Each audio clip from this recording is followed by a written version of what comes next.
De opinión. Contiene elementos de lenguaje, salud, sexo y violencia que pueden ser escuchados por niños, niñas y adolescentes sin supervisión de sus madres, padres, representantes o responsables. RCR presenta Buen Provecho, una producción nacional independiente con certificado número 22388 para dar cumplimiento al artículo 14 de la Ley de Responsabilidad Social.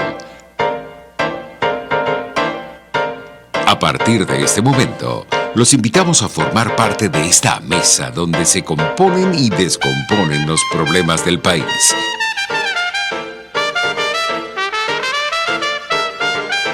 RCR presenta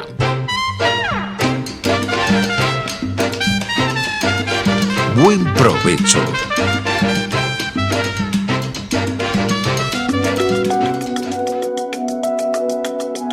Monitor de Derechos Humanos, con el abogado penalista Fernando Fernández.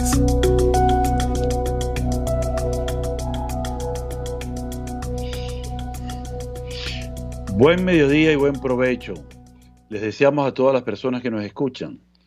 Estamos en su programa Monitor de Derechos Humanos, que se transmite todos los miércoles de 12 a 1 del día.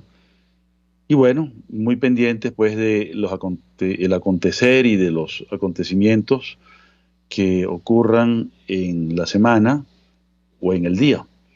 Vamos a leer seguidamente los créditos. RCR se transmite por 750 AM, Dirección General Jaime Mestares, Gerencia de Producción Wilix Arcaya, Producción Carla Sons, Controles Gregorio González, Conducción Fernando Fernández.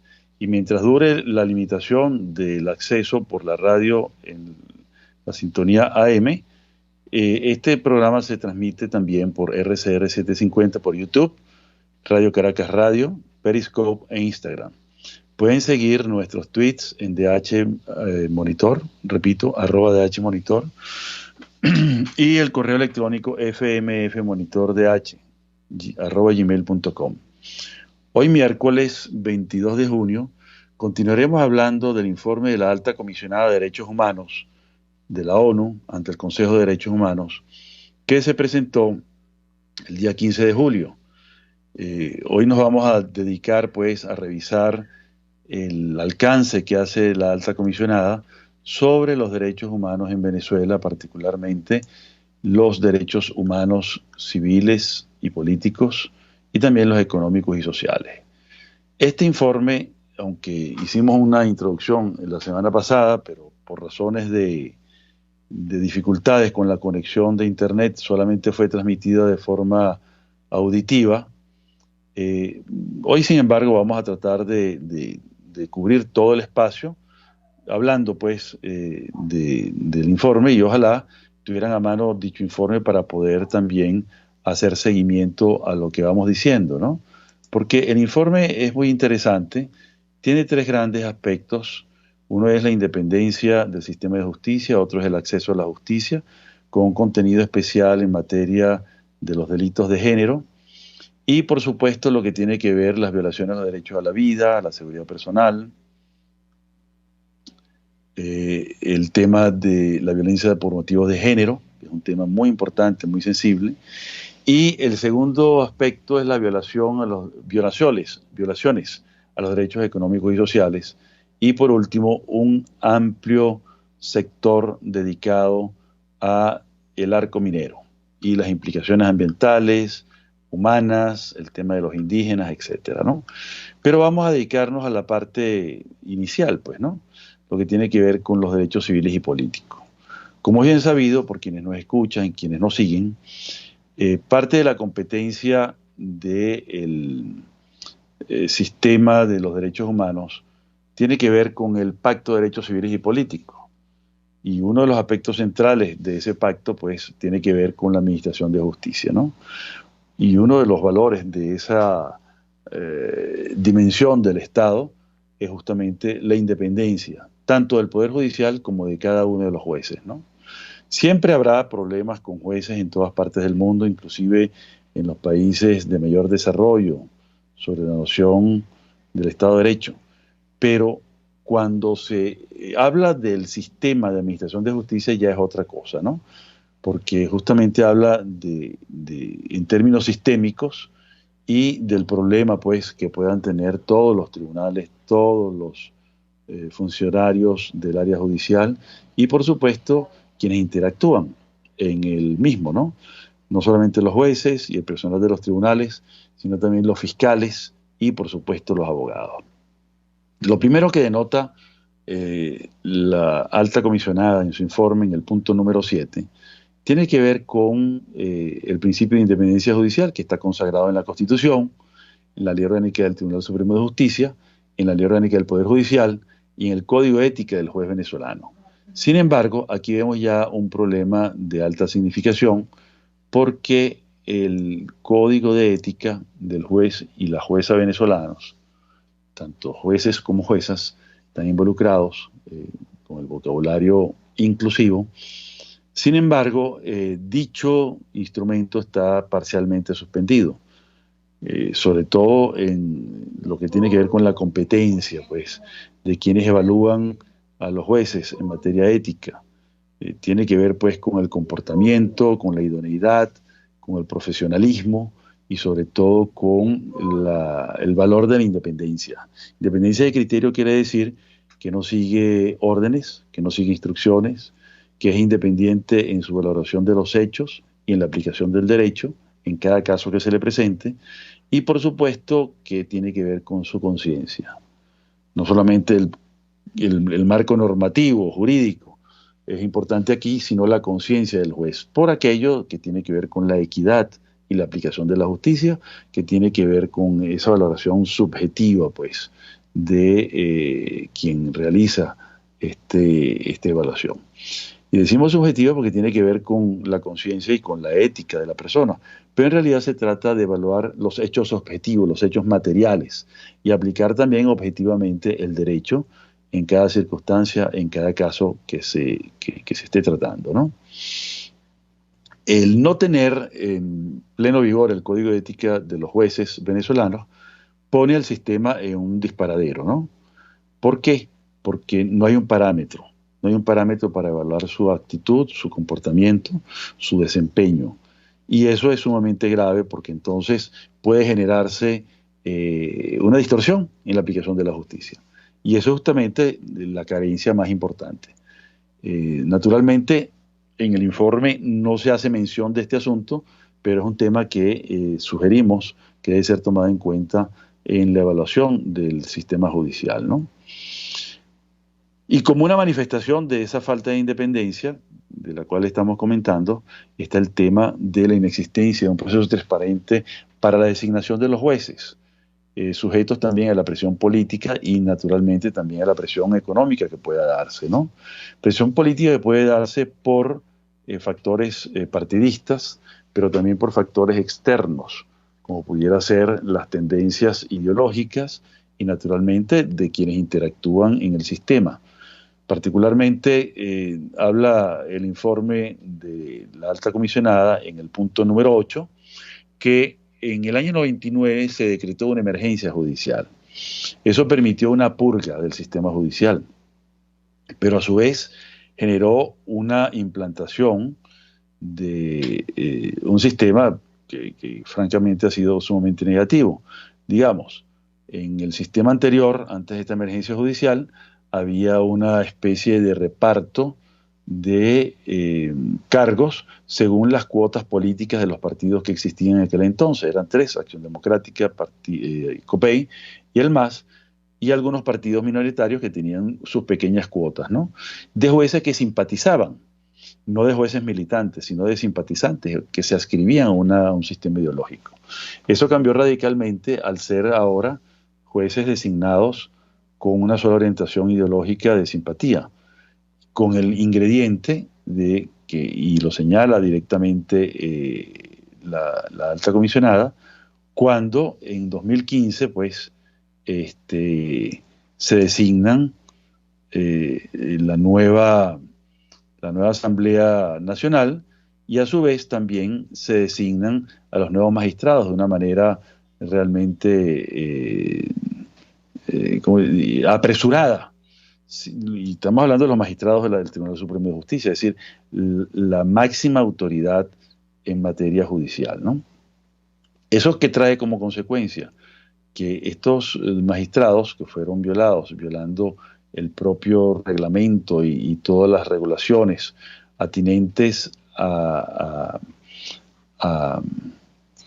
su designación, que están concretamente conservadas en la Constitución y la ley orgánica respectiva, al ser violadas, pues se permitió que entraran militantes activos hasta ese momento del partido mayoritario o de gobierno, que es lo que se haya denominado como el régimen, ¿no? Entonces, fueron 13 nuevos magistrados y 13 magistrados salientes, mediante una especie de jubilación anticipada, forzada, que no fue voluntaria. Eso trae como consecuencia pues una penetración muy fuerte de la política, de forma directa, de forma objetiva y sin ningún disimulo, ¿no? Eso lo denuncia la alta comisionada y por supuesto genera cantidad de controversias al respecto, ¿no?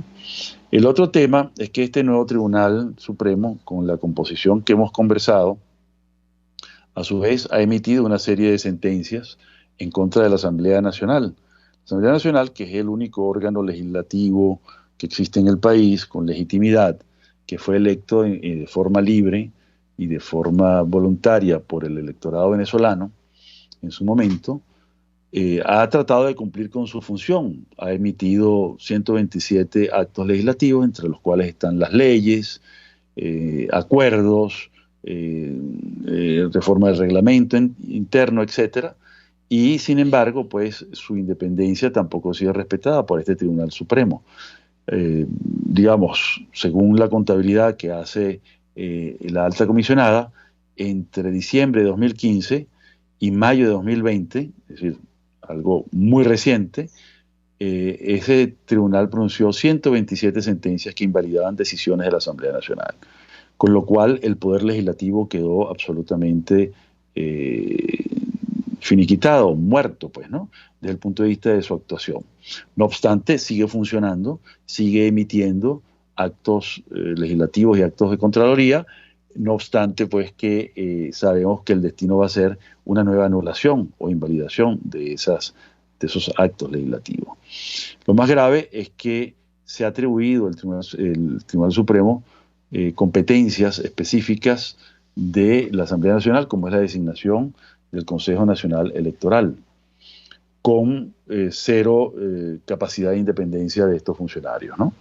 Porque son militantes del partido de gobierno, con lo cual esa idea, pues, del equilibrio de fuerzas, los pesos y los contrapesos que deberían tener los organismos del poder público, entre otros la del poder electoral, queda absolutamente anulada también, ¿no?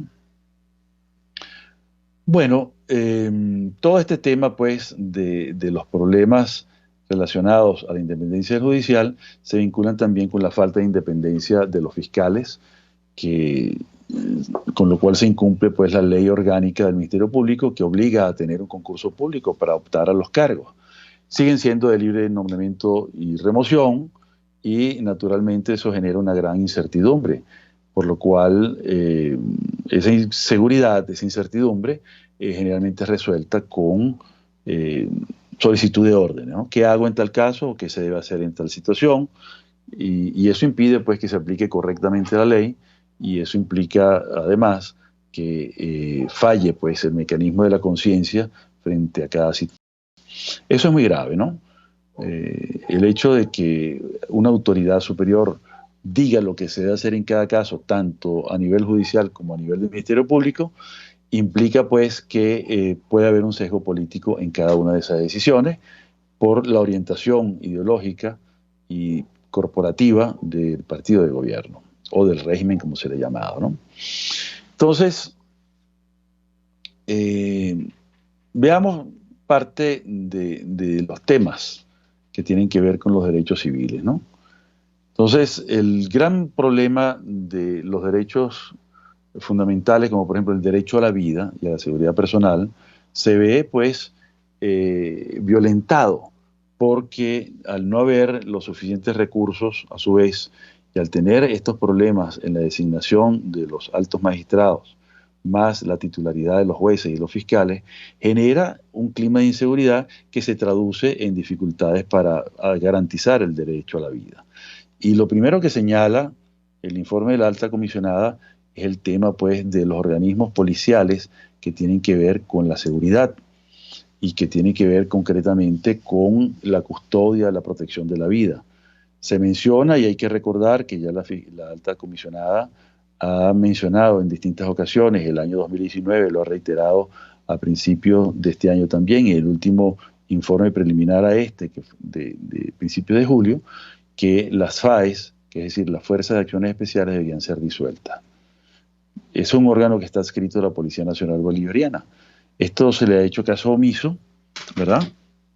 Y eso ha traído enorme cantidad de problemas, ¿no? Otro tema bien importante que tiene que ver con la investigación de los abusos policiales es que la unidad criminalística contra la violación de derechos fundamentales que ha existido en el Ministerio Público desde años atrás ha sido, digamos, menoscabada en la medida en que se le ha asignado menos recursos presupuestarios y a su vez ha mermado su personal. Esta es justamente la unidad que se dedica a investigar cosas tan delicadas como las ejecuciones extrajudiciales, que suelen ser opacadas, disimuladas, invisibilizadas por presuntos enfrentamientos con la autoridad, por presunta resistencia a la autoridad, y lógicamente se difumina, se disuelve toda la observación y el escrutinio que debe haber respecto, pues, del funcionamiento de los organismos policiales, que se puede traducir entonces en cantidad de asesinatos, se puede traducir en cantidad de ejecuciones extrajudiciales, como hemos hablado. Bueno, vamos al primer corte y en unos minutos continuaremos con ustedes narrando, pues, las implicaciones en cuanto a derechos civiles y políticos y derechos económicos y sociales que destaca